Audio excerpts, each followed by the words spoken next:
Hello everyone, welcome back to my YouTube channel Badala classes.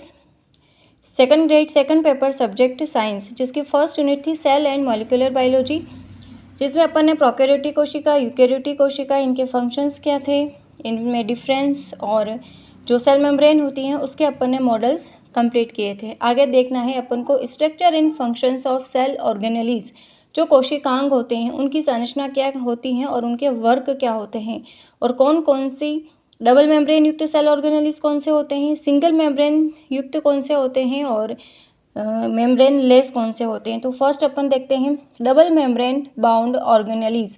तो double membrane युक्त कौन कौन से होते हैं, लवक, प्लास्टिड और एक होता है माइटोकॉन्ड्रिया, कोशिका का power house. Second, single membrane bound organelles, जो एकल झिल्ली युक्त होते हैं, एंडोप्लाज्मिक रेटिकुलम, अंतःप्रदेवी जालिका, Golgi apparatus, lysosome, microbodies. Microbodies में peroxisome, glyoxysome, spherosomes. Other cellular structure में कौन आता है, माइक्रोट्यूबुल्स, फ्लैजेला एंड सीलिया, और आती हैं vacuoles. Number fourth, membrane less organelles. Membrane less यानी कि किसी प्रकार की जो झिल्ली होती हैं वो नहीं होती हैं, राइबोसोम और सेंट्रोसोम।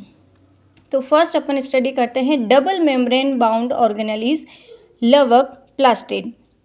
तो ये जो लवक होते हैं प्लास्टिड, उसकी खोज करी थी हैकेल ने 1865 में। शिम्पर ने फोटोसिंथेसिस में भाग लेने वाले जो लवक हैं उनको क्या कहा था, क्लोरोप्लास्ट। अपन जानते हैं कि फोटोसिंथेसिस जो लीफ के माध्यम से होता है उसमें कौन सा लवक प्रेजेंट होता है, हरित लवक, जिसको क्या कहते हैं, क्लोरोफिल, जिसमें मैग्नीशियम मेटल प्रेजेंट होती हैं। अब ये जो प्लास्टिड होते हैं यूकैरियोटिक सेल में पाए जाते हैं, जंतुओं, कवक। प्रोकैरियोटिक सेल में लवक नहीं पाए जाते हैं। ब्लू ग्रीन एल्गी जो शैवाल होती है उसमें कुछ प्रिमिटिव प्रकार की स्ट्रक्चर पाई जाती हैं जिसे अपन कहते हैं क्रोमेटोफोर्स।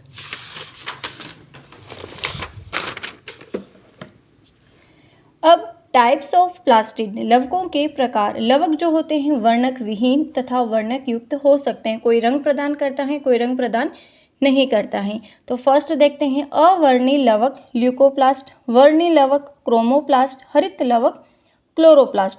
तो फर्स्ट देखते हैं अवर्णी लवक। अवर्णी लवक का मतलब ये क्या होते हैं, इसमें रंग नहीं होता है। शिम्पर 1885 में वर्णक विहीन जो प्लास्टिड्स थे उनको ल्यूकोप्लास्ट कहा था, कि किसी प्रकार का रंग प्रदान नहीं करते हैं।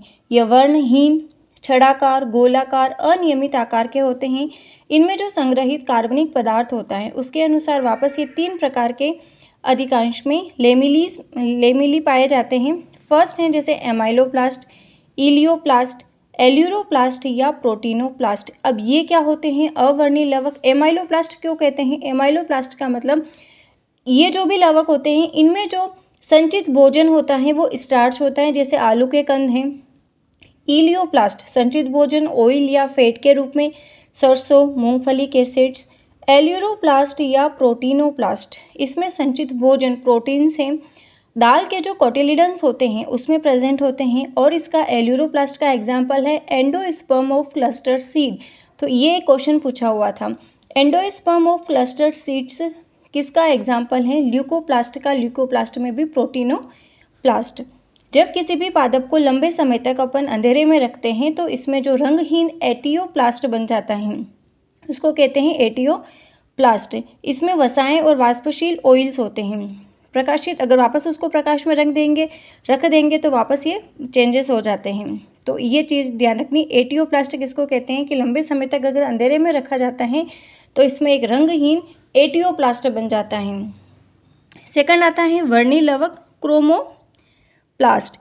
वर्णी लवक का मतलब वर्णक प्रेजेंट होता है, पिगमेंट प्रेजेंट होता है। लाल भूरा प्लास्टिड इसको कह सकते हैं। पर्णहरित, क्लोरोफिल को छोड़ करके अन्य रंग के ये होते हैं, जैसे लाल, भूरा, नारंगी रंग के कैरोटीन, पीले रंग के जेंथोफिल पिगमेंट्स प्रेजेंट होते हैं। इनमें फोटोसिंथेसिस की प्रोसेस नहीं होती है, जैसे टमाटर, गाजर, लाल मिर्च में प्रेजेंट होते हैं। Rhodoplast, chlorophyll a and d, or phycoerythrin, or phycocyanin, ये प्रेजेंट होते हैं इन रेड एल्गी में।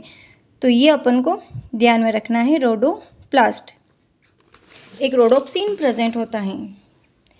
फिर है क्लोरोप्लास्ट, हरित लवक। क्लोरोप्लास्ट शब्द शिम्पर ने 1885 में दिया था। ये क्लोरोफिल युक्त हरे रंग के लवक हैं जो फोटोसिंथेसिस का वर्क करते हैं। क्लोरोप्लास्ट सबसे बड़ा सेल ऑर्गेनेलिज होता है। हायर प्लांट्स में क्लोरोप्लास्ट गोल ओव्यूल शेप का डिस्क के समान होता है, जबकि जो एल्गीज होती हैं उसमें डिफरेंट शेप के होते हैं। कौन कौन सी एल्गीज होती हैं, तो अपना क्वेश्चन यहाँ से बनता है। क्लेमाइडोमोनास में प्याले नुमा क्लोरोप्लास्ट प्रेजेंट होता है कप शेप का। स्पाइरोगाइरा में स्पाइरल रिबिन के समान होता है। यूलोथ्रिक्स में मेखलाकार होता है। जिग्निमा ताराकार। वाउचेरिया में डिस्क लाइक स्ट्रक्चर होता है। अब हरित लवक की जो स्ट्रक्चर होती हैं, इस प्रकार की हरित लवक क्लोरोप्लास्ट की आंतरिक संरचना होती हैं। ये आउटर मेम्ब्रेन है, ये इनर मेम्ब्रेन है, भीतरी झिल्ली। इन दोनों के बीच का जो स्पेस होता है वो क्या कहलाता है, पेरीप्लास्टिडियल स्पेस। इस हरित लवक के अंदर लिक्विड नुमा ये जो भाग होता है उसको कहते हैं स्ट्रोमा। इस स्ट्रोमा में protein, starch, 70S ribosomes, plastoglobuli, DNA, water आदि प्रेजेंट होता है। इस स्ट्रोमा के अंदर ये जो आपको दिखाई दे रही है समांतर ढंग से एक इकाई झिल्लियाँ प्रेजेंट हैं। इनको क्या कहते हैं, लेमिला। कहीं कहीं पर ये लेमिला क्या है, चपटी हैं, एक बंडल के रूप में व्यवस्थित हैं, जो क्या कहलाता है, ये बंडल्स कहलाते हैं थाइलेकॉइड्स। थाइलेकॉइड्स का बंडल कहलाता है ग्रेनम, और ग्रेनम का बहुवचन होता है ग्रेना। थाइलेकॉइड की जो भीतरी झिल्लियाँ होती हैं उनकी जो इनर मेम्ब्रेन होती हैं उसमें सूक्ष्म पार्टिकल्स प्रेजेंट होते हैं, जिसको कहते हैं अपन क्वांटासोम। और ये जो क्वांटासोम होती हैं फोटोसिंथेसिस की स्मॉल यूनिट होती हैं। इस क्वांटासोम में 230 पिगमेंट अणु प्रेजेंट होते हैं, और इन वर्णकों के बीच में क्लोरोफिल ए का अभिक्रिया स्थल होता है। तो ये अपन ने देखा है जो क्लोरोप्लास्ट है उसका इंटरनल स्ट्रक्चर। अब ये जो ग्रेनम है और ये अपना स्ट्रोमा है। स्ट्रोमा क्या है, लिक्विड पार्ट है क्लोरोप्लास्ट का। तो क्वेश्चन क्या बनता है स्ट्रोमा से कि साइट ऑफ डार्क रिएक्शन, हरित लवक में डार्क रिएक्शन का जो साइट है वो क्या है, स्ट्रोमा, और हरित लवक में लाइट रिएक्शन का जो साइट है वो क्या है, ग्रेनम। तो अपन को ये ध्यान रखना है, ग्रेनम क्या है, site of light reaction, stroma site of dark reaction. अब देखना है क्लोरोप्लास्ट का केमिकल कंपोजिशन।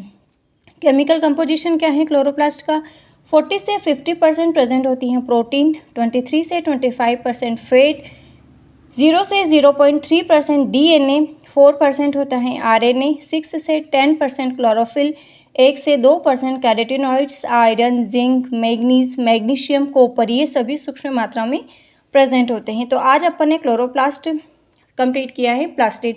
क्लोरोप्लास्ट के फंक्शन अपन को देखने हैं, और कल अपन जो डबल मेम्ब्रेन युक्त सेकंड वाला जो अपना सेल ऑर्गेनेलिस है माइटोकॉन्ड्रिया वो कंप्लीट करेंगे। तो मिलते हैं कल की क्लास में। Thank you for watching this video.